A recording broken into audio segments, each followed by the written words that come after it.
y a plein de mots que j'ai utilisés ce matin. On va chercher à les éclaircir, puis à vous faire voir un petit peu ce qui va se passer dans nos cabinets et tous les outils qu'on va mettre en œuvre dans les 3, 4, 5 prochaines années. Et ce fameux, ce que j'appelle cet expert comptable numérique. Alors, mon expert comptable numérique, alors déjà la première question, je vais vous faire un petit focus juridique. Parce que ce qui s'est passé, c'est qu'en 2016 et en 2017, j'ai pléthore de textes. Tout le droit de la numérisation est sorti quasiment, à part la facture, mais sinon presque tout est sorti en 2016-2017. Ce qui veut dire aussi, parce que avant on avait des lois sur numérique, des bonnes intentions, disant oui, le jour où on fait, on fera comme ci, comme ça, ce que nous disait le SGMAP, le secrétaire général de la modernisation de l'action de l'État. Ça a changé de nom, donc le P, je ne sais plus ce qu'il veut dire, c'est public, action publique. Voilà. Et donc un certain nombre avant de textes, un petit peu, voilà. Et le 10 février 2016, un vrai texte structurant, le Code civil a été entièrement réécrit sur toute cette partie numérique. C'est l'ordonnance du 10 février.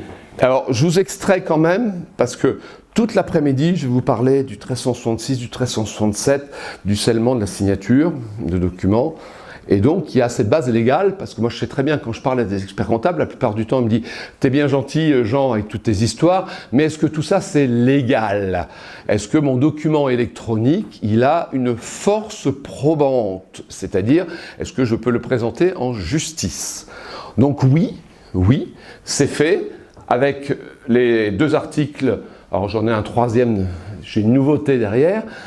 Slide suivant, mais on va commencer par les 2 premiers qui ont été réécrits, qui existaient déjà, c'était le 1314-115 pour les 2 articles, mais il y avait un petit mélange entre les deux, là c'est plus clair. Bon, donc le premier, pour résumer un petit peu, puis il y a 2-3 mots importants à chaque fois que je vous ai soulignés. Alors le premier, pour faire très simple, le premier article c'est l'original électronique. Le deuxième, c'est un original électronique signé. Voilà. Donc très clairement, c'est un petit peu les 2 types de produits. Alors, le 1366, c'est mon original électronique. Et qu'est-ce qu'on va me dire? Que l'écrit électronique est équivalent à l'écrit papier, à condition qu'on remplisse 2 conditions. Je vais vous en faire voir tout ça. Je ne vais pas être que théorique cet après-midi. Je vais souvent repasser sur ma machine pour vous faire voir un petit peu les choses. Donc il y a des conditions pour que l'écrit électronique soit un original. D'abord qu'on puisse identifier la personne dont il émane. Et deuxièmement, qu'on utilise des outils qui nous permettent d'assurer l'intégrité. Vous avez déjà entendu ce mot-là ce matin, hein, l'intégrité du document. Donc garantir l'intégrité, identifier la personne, comment on fait ça? On fait ça au moyen d'un scellement électronique fait avec une signature électronique. Je vais vous faire voir tout de suite, parce qu'il faut là-dessus, sinon vous allez me dire, là ça devient fumeux. Ce matin on était pratico-pratique, cet après-midi, ça y est, il a fumé pendant midi. Et en plus de cet original, dans le monde papier, il m'arrive de temps en temps de sortir mon stylo, de faire un gris-gris sur le document, j'appelle ça une signature, et qui identifie l'auteur de l'œuvre, enfin l'auteur du document dont il s'agit. Alors soyons très clairs, différence pour nous, chez un expert comptable, un document, un original électronique, donc un scellement dans le cadre du 1366, c'est une facture électronique, voilà. Une facture, un bulletin de paye, un document émis par n'importe quel document émis par le cabinet, sur lequel je n'ai pas sorti mon stylo pour faire un gris-gris dessus. Et faire mon gris-gris, eh ben, je le fais quand je fais des bilans, des attestations, des rapports, des lettres de mission. Ah, le truc où dans le monde, j'allais dire dans la vraie vie, dans le monde papier, je sors mon stylo. Alors là, au lieu de sortir mon stylo papier, je vais vous sortir mon stylo électronique. Voilà. Et puis je vais vous faire voir la différence entre un original électronique et un original électronique signé, parce que sur le document, la mention n'est pas la même. Alors, hop là. Un 1366, donc un électronique, je fais exprès, je vais répéter les numéros à chaque fois. Ici, je vous en ai mis un, voilà, j'ai mis une facture. Je vais toujours prendre l'exemple sur le même truc, parce que je n'ai pas de problème de secret professionnel, ce n'est pas un client. C'est en tant que président d'honneur que je fais la compta de la FNTC. Donc c'est la FNTC qui va me servir. Non, ça c'est mon faux bulletin de paye. Parce qu'après c'est le bulletin de paye électronique. Et comme je ne veux pas vous faire voir ceux de mes salariés, je me suis fait un bulletin de paye, je suis travailleur indépendant, je suis gérant de SARL, donc j'ai besoin, donc on s'est fait une paye de test sur les associés du cabinet pour pouvoir vous faire voir des bulletins de paye électroniques. Alors voilà, quand j'ai ouvert ce document, qu'est-ce qui s'est passé? Alors le réflexe, quand vous allez être dans le numérique, absolument, vous ouvrez un PDF, vous regardez la bande bleue en haut, toujours. Vous avez deux symboles pour vous dire si le document est scellé ou signé. 1366, 1367. Voilà. 1366, donc c'est une facture. Comme par hasard, je vous ai pris quand même quelque chose que vous connaissiez, Conseil supérieur. Voilà. OK. Et là, très clairement, voilà. Donc cette facture, c'est un original électronique parce qu'il a été certifié au moyen d'un certificat électronique, certifié par Jean Saffort. Cabinet Sogarex, certificat émis, c'est un certificat pour la signature et l'authentification émis par l'ordre des experts comptables. D'accord? C'est marqué là-haut. C'est surtout marqué dans le document lui-même, puisque dans le document lui-même, d'abord, il a été vérifié lors de son ouverture. Je l'ai ouvert il y a une minute à peu près, donc je l'ai ouvert à 14h56 et 58 secondes. Voilà. Et à ce moment-là, il a été vérifié. C'est-à-dire qu'on a, Adobe me l'a vérifié, et en plus il a été vérifié à l'autorité de certification de l'ordre des experts comptables. On a vérifié que c'était bien, que Jean Saffort était bien un expert comptable inscrit au tableau le jour où il a signé ce document. Donc, on me scelle le document, éventuellement, si j'y attache des qualités, on peut me dire en plus que c'est bien la signature de Jean Saffort, expert comptable. Et en effet, dans la signature, j'ai demandé le détail du certificat, et je vais bien avoir dedans, ici il ne me laisse pas écarter, je crois, non, voilà, il faut que je me balade ici. Donc c'est bien la signature de Jean Saffort, signature et authentification de l'ordre des experts comptables. Voilà, j'ai le chemin de certification, et c'est là où mon document va être vérifié par toute personne qui va le recevoir et l'ouvrir. La présentation, vous en aurez un exemple, puisque la présentation que j'ai remis à Coralie pour vous les faire envoyer, vous en avez un exemplaire signé par Jean Saffort, parce que le meilleur moyen de vous faire voir ce que c'est quand même de vous donner des documents signés. Voilà. Donc ça, quand vous voyez ce sceau là, ici, là à gauche, ça veut dire original électronique. La norme est mondiale, il n'y a pas de problème, c'est à l'ISO, tout ça, il n'y a pas de souci. C'est le X509 V3 au minimum, voilà la version du certificat, et voilà ça donne ce petit saut là qui permet un petit peu de certifier que c'est bien un original électronique. Si jamais quelqu'un, je peux le rendre modifiable ce document, j'aurais pu au moment de la signature dire il est modifiable, dès qu'il est modifié la signature est plus lisible. Bon là je ne l'ai pas mis en modifiable. Ok. Maintenant un original signé, je vais vous prendre le même organisme et je vais aller chercher son bilan. Voilà, très clairement, vous allez voir que, regardez bien la barre bleue, hop, ça faut apprendre à regarder les barres bleues. Qu'est-ce qui se passe là-haut? Signé au moyen de signature valable. Si elle n'était pas valable, ce serait marqué la signature n'est pas valable ou elle n'est pas vérifiable. Vous auriez une espèce de attention avec un point de suspension, enfin un truc qui vous dit que la signature n'est pas valable. Voilà. Bon, je peux faire la même vérification de la signature. Et puis, ça va être, de toute façon, c'est le même certificat, donc il n'y a pas de problème. Simplement, je l'ai utilisé d'un côté sous forme, on va faire des factures tout à l'heure, soit je l'ai utilisé en signant, en visualisant les documents et en signant, soit je l'ai utilisé en série, en disant les 50 factures qui sont dans le truc, vous me les scellez électroniquement. Voilà. Donc c'est pour ça que j'utilise deux mots, scellement et signature. C'est le même outil qui me sert, simplement juridiquement, il y a un moment, je ne fais que garantir, je ne fais que prendre un fichier, on va en créer un juste après, je vais prendre un fichier PDF, je vais appeler ça un brouillon de facture. Je vais utiliser Signexpert Paraph et je vais en faire un document intègre et identifié. Donc j'aurais rien fait sur la facture, j'ai pas dit qu'elle était bonne, que je garantissais ce qu'il y avait dedans et tout et tout. Par contre, si je la signe, je dis carrément, c'est moi l'auteur de tout ce qu'il y a dedans. Donc, dans le premier cas de figure, j'ai fait que créer un original électronique, et dans le deuxième cas de figure, je l'ai créé, je l'ai signé, ça veut dire que j'ai fait une adhésion à l'acte, c'est-à-dire que je reconnais que c'est moi qui ai écrit ça. Mais donc, soit une facture ou un document, il est papier, si je le scanne, je fais une copie, soit il est électronique, si je l'imprime, je fais une copie. Voilà, ça, il faut que ce soit bien clair, parce qu'on va reprendre ces notions-là. Et puis justement, ça me gêne parce qu'à un moment, j'ai dans mon système d'information, je voudrais numériser toute une fonction de l'entreprise, et puis il me reste des bouts de papier. Alors ça m'enquiquine parce que ça va foutre en l'air de la numérisation, le fait d'avoir une partie d'originaux électroniques et une partie d'originaux papier. Donc, moi, c'est une demande que j'avais faite en 2008 au ministre, à l'époque, de nous faire ce que j'avais appelé la copie électronique conforme à l'original papier. C'est fait, ça s'appelle la copie fiable, c'est l'article 1379 du même code civil, c'est le troisième article que je voulais voir avec vous. Voilà, c'est qu'il me dit si je suis dans une phase de numérisation, de digitalisation d'une fonction, n'importe où, voilà, dans l'entreprise ou autre, ou ailleurs.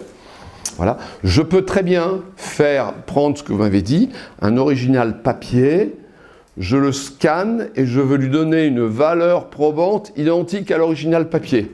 Donc c'est bien la copie qui va avoir la même force probante que son original. Alors bien sûr qu'on va mettre un peu d'exigence derrière, c'est pas un simple scan. Bon là on va encore avoir un moment de bravoure et un moment où on va rigoler un peu, parce que dans le fameux décret, non c'est pas celui-là, c'est pour la facture fiscale, ça sera le décret du 25 mars 2017. Alors là vous voyez, la copie, donc tout ça c'est octobre, applicable l'ordonnance applicable le 1er octobre 2016, avec son décret pour la copie fiable, publié le 5 décembre.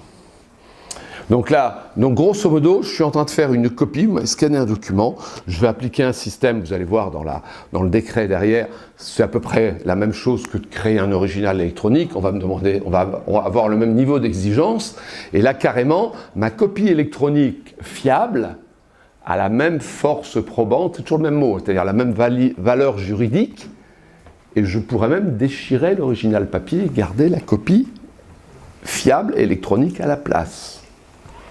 Et j'appelle bien copie, parce qu'au début c'était un original papier.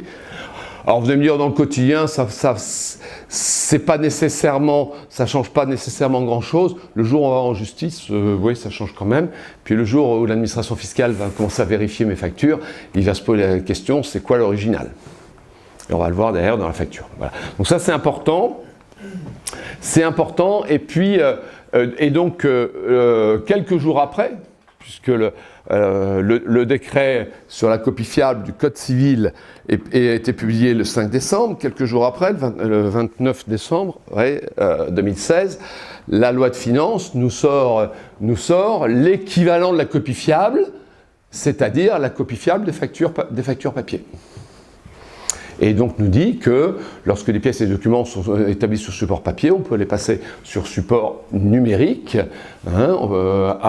sous des conditions de décret à venir fixé par le ministère du Budget, décret publié le 22 mars, voilà, et qui nous disent de quelle manière on peut transférer un écrit papier, une facture papier, la transformer dans une copie électronique qui aura la même force probante que la facture papier. Alors, j'ai pas voulu vous mettre le BOI là, de février, je sais pas s'il y a des gens qui ont lu ça, il y a eu un truc sur l'archivage et notamment sur cette question-là, parce qu'il y a l'archivage obligatoire dedans, il y a eu un BOI du mois de février 2018. Alors c'est un grand moment de malheur. Alors, il nous raconte des histoires, c'est pour ça que je vous ai marqué le transfert garanti et la reproduction à l'identique, y compris les couleurs. Alors, on m'a fait un espèce de BOI où on me dit qu'il y a des couleurs qui ont une valeur et d'autres qui n'en ont pas. Ça voudrait dire que je fais une copie en reprenant parfois des couleurs et en mettant en noir et blanc le reste. Moi, je ne sais pas faire.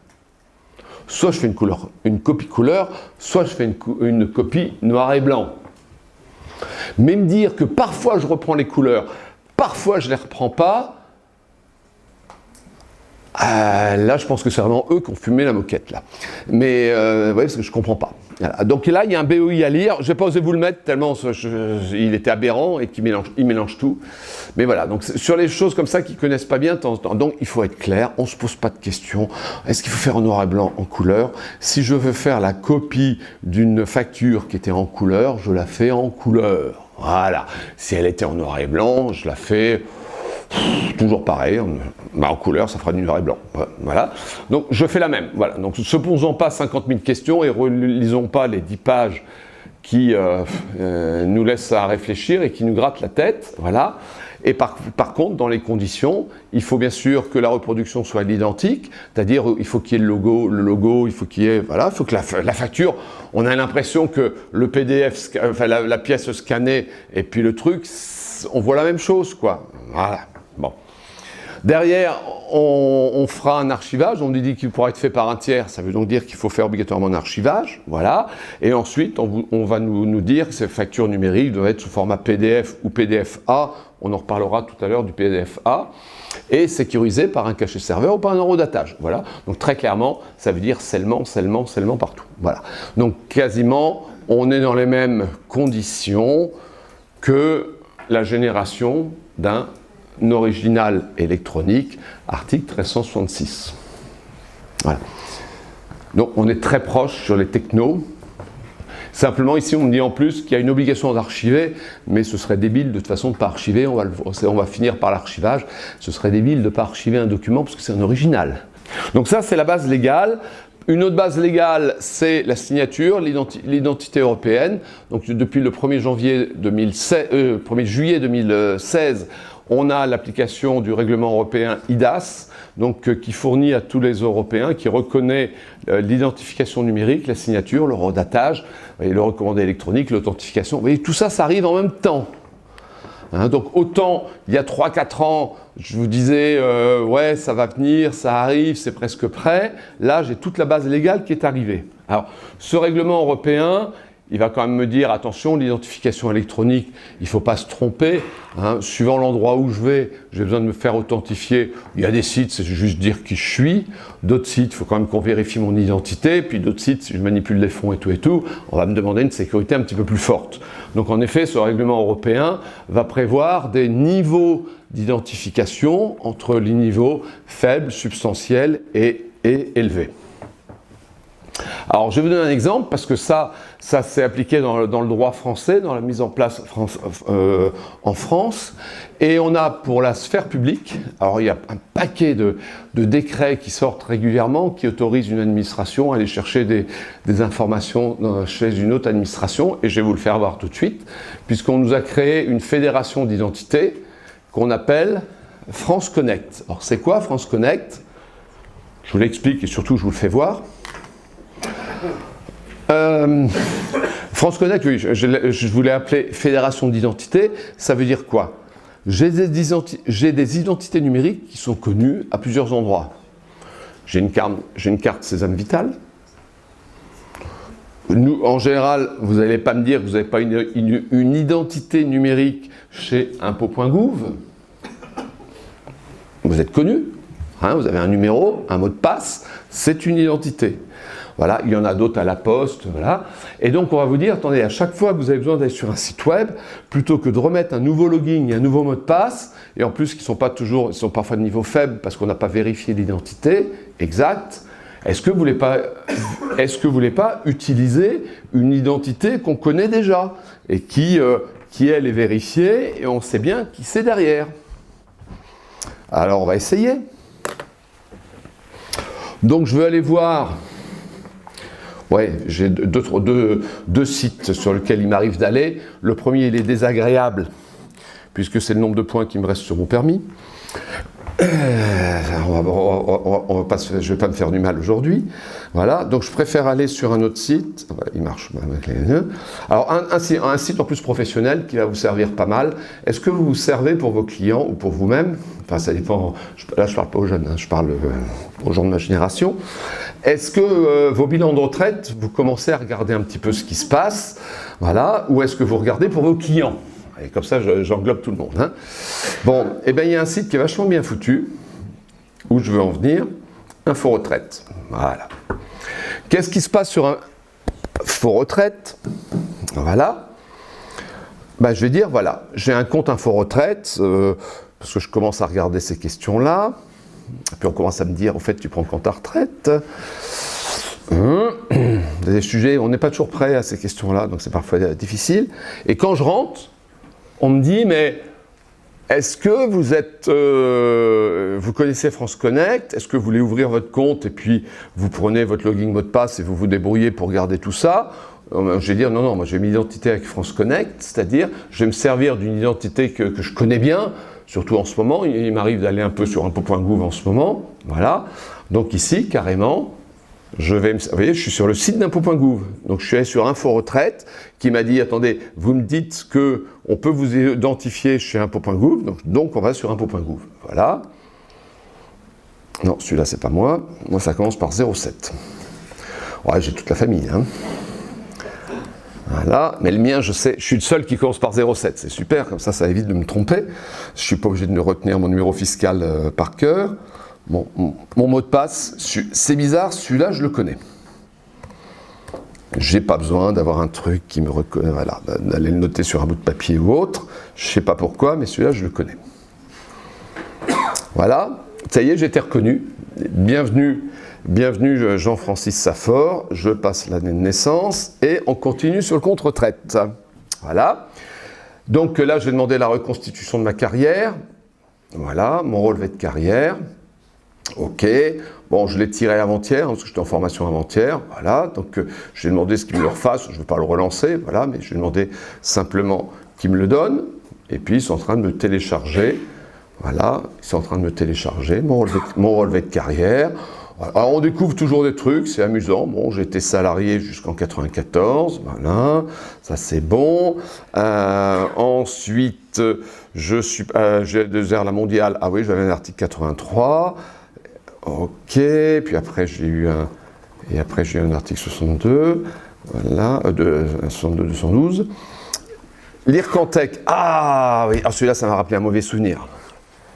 Je suis intervenu une fois dans une université. Et ils ont exigé que je sois indemnisé. Quel malheur, pour toucher 135 balles, j'ai mis 4 heures de remplissage de dossier de papier. Le gars, il m'a dit l'année suivante, tu reviens ou tu reviens pas? Non, je viens plus. Ah bon, pourquoi? Alors, je dis, si tu veux que je revienne, je passe par la fenêtre et tu dis à personne que je suis là. Parce que repasser 4 heures pour toucher une indemnité, ça va bien, c'était quand ça? C'était en 2004, voilà. C'est vrai, ben on a des souvenirs comme ça qui arrivent. Je me souvenais plus que je pouvais avoir 2 points à l'IRCANTEC. Bon, je me souviens quand même, mon Alzheimer ne va pas jusqu'au point que je me souvenais plus de la CAVEC. Voilà, donc voilà, très clairement, j'ai eu tout mon relevé de retraite, et si après je demande l'évaluation de la retraite, on va me le donner. Donc vous voyez, c'est un moyen de vous faire voir, je vous fais découvrir un outil professionnel assez intéressant, parce que moi je fais de reconstitution de carrière pour mes clients. Voilà. Donc tout ça, je n'ai pas besoin de login mot de passe, je me suis fait reconnaître simplement en rentrant avec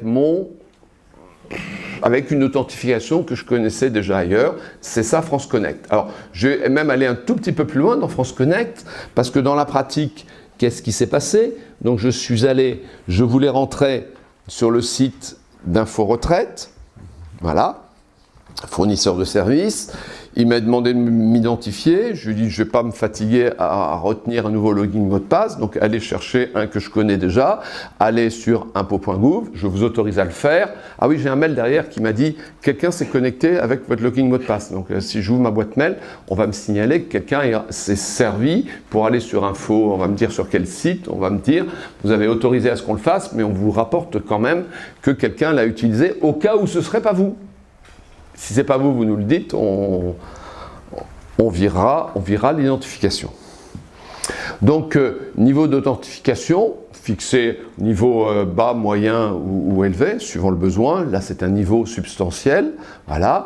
Et puis, donc, la DGFiP a vérifié mon identité et a dit la personne qui tape ces codes-là, ça, c'est les codes de Jean Safor. Et voilà toutes ses coordonnées, sa date de naissance, son truc et son bazar. Vous pouvez voir si ça vous convient. Mais je peux avoir des services en plus.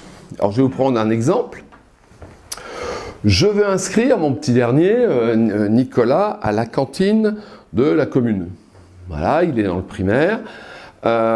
Et donc, très clairement, si je veux faire un dossier pour la cantine, il faut d'abord que je monte tout un dossier, que je justifie que j'habite bien dans la commune pour qu'une partie puisse être prise en charge par ma commune. Voilà, pour l'instant, pas de problème. Donc là, avec France Connect, ils vont vérifier mon identité, mon lieu d'habitation, mon truc et mon bazar, ils auront tout. Ah oui, mais c'est pas tout, monsieur. Quand vous faites un dossier de cantine, en plus de votre identité et de tout le bazar, il faudrait en plus que vous nous fournissiez vos revenus pour qu'on sache quel est le tarif qui va s'appliquer à vous.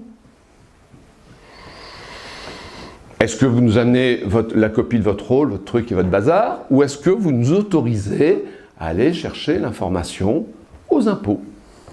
Donc je vais me servir 2 fois des impôts, une fois pour m'authentifier et après pour aller chercher de la donnée et pour demander.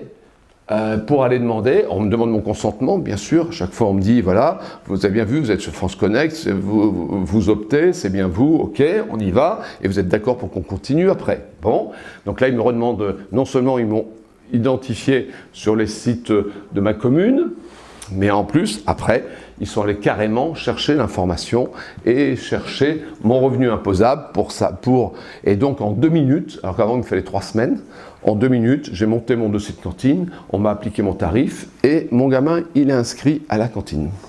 Voilà, ça c'est un petit peu les bases juridiques qui vont nous permettre après de travailler sur la facture, le bulletin de paye, l'archivage et tout le reste. Donc cette base, mon identité numérique, important, et puis la base légale qui me permet de faire des originaux électroniques et éventuellement de signer ces originaux électroniques.